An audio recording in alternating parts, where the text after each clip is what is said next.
সরকার fascist হওয়ার পথে রয়েছে। কারণ ফ্যাসিজম যেন বাংলাদেশে আর উত্থান হতে না পারে, এই জন্য বিএনপি সহ বাংলাদেশের সংসদ এবং সংসদের বাইরে যতগুলো রাজনৈতিক দল ছিল তাদের ঐক্যমতের ভিত্তিতে অনেকগুলো মৌলিক বিষয়ে গোটা জাতি ঐক্যবদ্ধ হয়েছিল।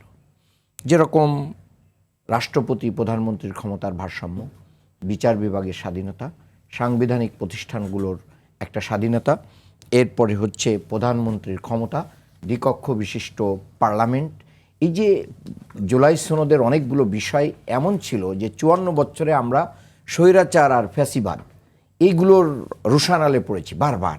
এই জায়গা থেকে উদ্ধারের জন্যই কিন্তু এই আইনগুলো এবং এই জিনিসগুলো আমরা পরিবর্তনের জন্য মানুষ ভোট দিয়েছিল এবং সেইটার পক্ষেও কিন্তু গণভোটের পক্ষেই প্রধানমন্ত্রী ভোট চেয়ে সেই গণভোটকেই কি করেছেন তিনি অস্বীকার করেছেন। কিন্তু বিএনপি তো দাবি করছে, মানার ভাই জাস্ট একটু আমাকে একটু বোঝানোর জন্য, বিএনপি তো দাবি করছে তারা জুলাই সনদ ও সংস্কার অক্ষরে অক্ষরে বাস্তবায়ন করবে। হ্যাঁ, সেটা আপনি প্রথমেই খারিজ করে দিলেন কেন? খারিজ করে দিচ্ছি এই জন্যই যে প্রথম যে সংসদ অধিবেশন হয়েছে সেখানে কিন্তু অনেকগুলো বিল উত্থাপনই করা হয় নাই, যার কারণে জনমনের সন্দেহ তীব্র হয়েছে। এখন যতই উনি বলছেন যে আমরা করব অক্ষরে অক্ষরে, কবে করবেন না করা পর্যন্ত কিন্তু এটা হবে না।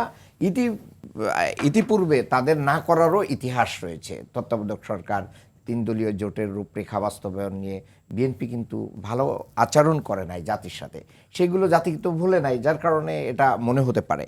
আর আপনি যেটা বলেছেন আরেকটা আপনার শিরোনাম, আমি ওই জায়গাতে একটু যেতে চাই যে প্রধানমন্ত্রী যে ষড়যন্ত্রের কথা বলছে, দেশি বিদেশি প্রকাশ্য গোপন, আমার কাছে মনে হয় যে প্রধানমন্ত্রী নিজেই জানেন, যেটা ডিসক্লোজ করেন নাই, তিনি আসার আগে বলেছিলেন বাংলাদেশে ফেরার আগে যে এই দেশে ফেরাটা আমার হাতে নাই, কিন্তু কাদের হাতে ছিল, কোথায় ছিল সেইটা কি এখানে উনি ইঙ্গিত করেছেন না?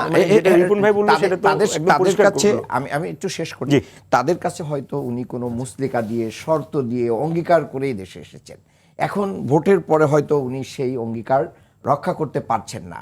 একদিকে দেশের জনগণের অঙ্গীকার, আর একদিকে হয়তো সেই মানে সাইলেন্ট অঙ্গীকার যেটা জাতি জানে না, সেই জায়গায় হয়তো উনি ষড়যন্ত্রের ওই যে গোপন ষড়যন্ত্র যেটা, সেটাকে হয়তো উনি মিন করতে পারেন।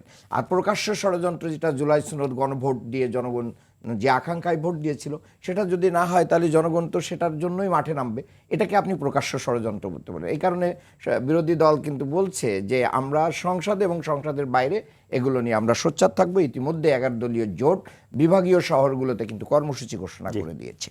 তা আমি মনে করি এটা একটা ব্যাপার। আরেকটা ব্যাপার, ইতিমধ্যেই কিন্তু আপনি কয়েকদিন আগে আপনারাই সংবাদ দেখিয়েছেন বাংলাদেশের বিমানবন্দরগুলোতে অ্যালার্ট জারি করা হয়েছিল এবং বিমান বাহিনীতে সামথিং রং কোনো কিছু শোনা গিয়েছিল, এটাও তো একটা ষড়যন্ত্র। আমি মনে করি এত কিছুর পরেও এই সংসদের প্রথম অধিবেশনে সরকারি দল বিরোধী দল পরস্পর একটা সুন্দর অবস্থানে এসে একসাথে বাংলাদেশের বিরুদ্ধে ষড়যন্ত্র মোকাবেলা করার অঙ্গীকার করেছে। এটা বাংলাদেশের মানুষকে আশার আলো দেখাচ্ছে এবং আমি মনে করি বিএনপি যদি সেই বাংলাদেশ ফার্স্ট যে বক্তব্য তাদের ছিল সবার আগে বাংলাদেশ, সেটাকে অন করতে পারে, তাহলে আগামী দিনে বাংলাদেশ এগিয়ে যাবে।